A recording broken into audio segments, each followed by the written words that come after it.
Ko mga ka-farmers, napansin ko po si Gudang ngayong magpapauwi kami, nasa bungad na ang kanyang baby. Ba't kaya hindi pa niya inilabas, nagpalakad-lakad pa? Sa bagay mga ka-farmers, pauwi na po pala tayo. Dito na po yung ating bahay kural, yan. Diyan po, pero itong baby kasi ni Gudang nasa bungad na, ba't hindi pa niya iniire? Hindi kaya mapapaano ito? Naku Gudang ha, mapapagalitan ka ng amo po pag may nangyari dyan sa baby mo. At uuwi na po tayo. O dali na, uwi na tayo at manganganak si Gudang.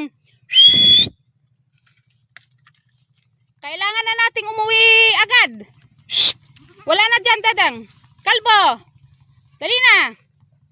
At hindi pa iniiri ni Gudang yung kanyang baby. Baka mamaya niya matuyuan ka Gudang eh. O ba't kaya hindi pa niya iniri yung anak niya?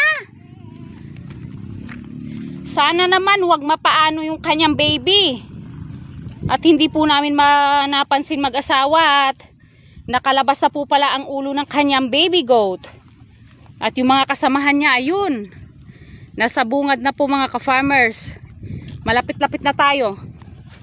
At sana maging safe at ligtas ng pagsilang ng baby goat ng akin si Gudang. Dahil nagpalakad-lakad pa siya, pinaihinto na nga ay ayaw naman po. Hinayaan ko na pong naglakad na magpapauwi.